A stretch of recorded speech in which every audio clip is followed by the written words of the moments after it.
यह कहानी है एक गरीब किसान की जो काफी मेहनत करने के बाद पैसे जमा करता है और उन पैसों से जमीन का एक छोटा सा टुकड़ा खरीदता है जिस पर वो खेती कर सके। इतने सालों की मेहनत के बाद आज आखिरकार मैंने अपने लिए जमीन का ये छोटा सा टुकड़ा खरीद ही लिया।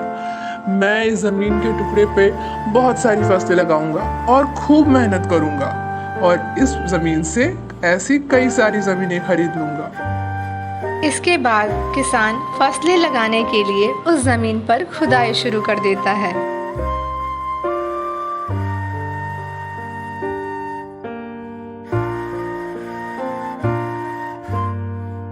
मुझे लगता है जमीन के अंदर जरूर कुछ दबा हुआ है।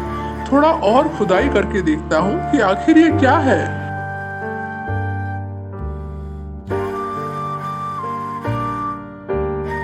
ये तो एक मटके की तरह मालूम होता है। इसे बाहर निकाल कर देखता हूँ कि आखिर इसके अंदर क्या है। इस मटके के अंदर कहीं कोई खजाना तो नहीं है। चलो इसे खोल कर देखते हैं। ओह नहीं, खोदा पहाड़ और निकला चूहा। इतनी मेहनत करके इस मटके को निकाला और वो भी खाली निकला। मैंने तो सोचा था कि कहीं इसमें कोई खजाना ना निकल जाए, लेकिन ये तो पूरी तरह से खाली निकला। अरे ये क्या हो रहा है? ये अचानक से धुआं कहाँ से आने लगा? और इस मटकी में ये क्या हो रहा है? क्या तुमने मुझे इस मटकी से बाहर निकालना है? हाँ, ये मटकी तो मैंने ही खोली है, लेकिन मेरा यकीन करो, मुझे नहीं पता था कि इसके अंदर तुम हो, वरना मैं तुम्हें कभी परेशान नहीं करता। ये मटकी तो मुझे खुदाई करने के दौरान यहाँ मिली है। मैं इस मटकी के अंदर कई 100 सालों से बंद हूँ और इंतजार कर रही थी कि कोई मुझे इससे बाहर निकाले। तुम्हारा मतलब है कि मैंने तुम्हें इस मटकी से आज़ाद करके तुम्हारी मदद की है। मैंने कहानी की किताबों में पढ़ा था कि अगर कोई इस तरह से किसी को आज़ाद कराता है तो वो खुश होके उसकी इच्छाएं पूरी करते हैं या फिर उसे कोई अच्छा सा इनाम देते हैं। हाँ हाँ, क्यों नहीं।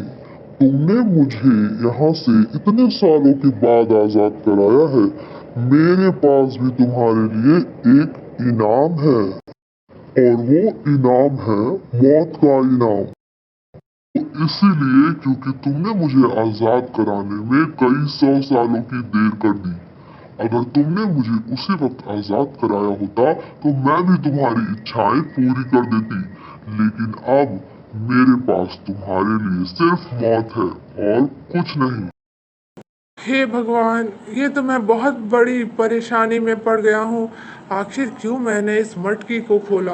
भगवान, अब आप ही मेरी मदद कर सकते हैं। मुझे इस चुड़ैल से बचा लीजिए, मैं मरना नहीं चाहता हूँ। मुझे तुम्हारी बातों पे बिल्कुल भी विश्वास नहीं है। तुम झूठ बोल रही हो।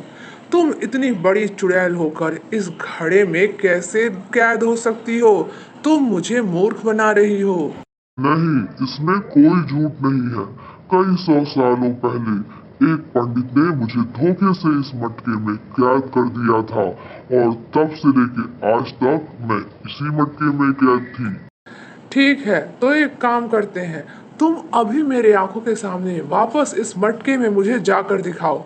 अगर तुम इस मटके में वापस चली गई तो तुम फिर मुझे मार सकती हो, लेकिन अगर तुम इसमें नहीं जा सकी तो तुम्हें मुझे जिंदा छोड़ना होगा। ठीक है, अगर तुम्हें विश्वास नहीं तो मैं दोबारा इस मटकी में तुम्हारे सामने जाकर तुम्हें दिखाती हूँ, तब तुम्हें यकीन हो जाएगा।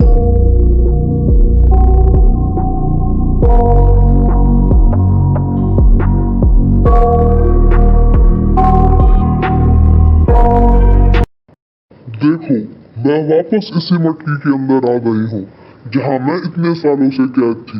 अब तो तुम्हें यकीन हो गया कि मैं झूठ नहीं बोल रही थी। नहीं, रुको, पहले मुझे अच्छी तरह से देख लेने दो कि इसमें कहीं तुम्हारी कोई चाल तो नहीं। अरे ये क्या किया तुमने? तुमने मेरे साथ धोखा किया है। मैं तुम्हें छोड़ूंगी नहीं। मुझे जल्दी से वापस बाहर निकालो।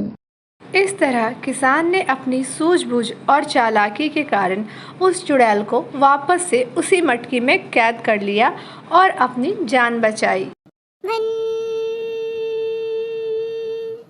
हेलो दोस्तों, अगर आपको ये स्टोरी पसंद आई तो इसे लाइक करें और शेयर करें। और हाँ, अगर आप इस चैनल पर पहली बार आ रहे हैं तो इसे सब्सक्राइब करना ना भूलें।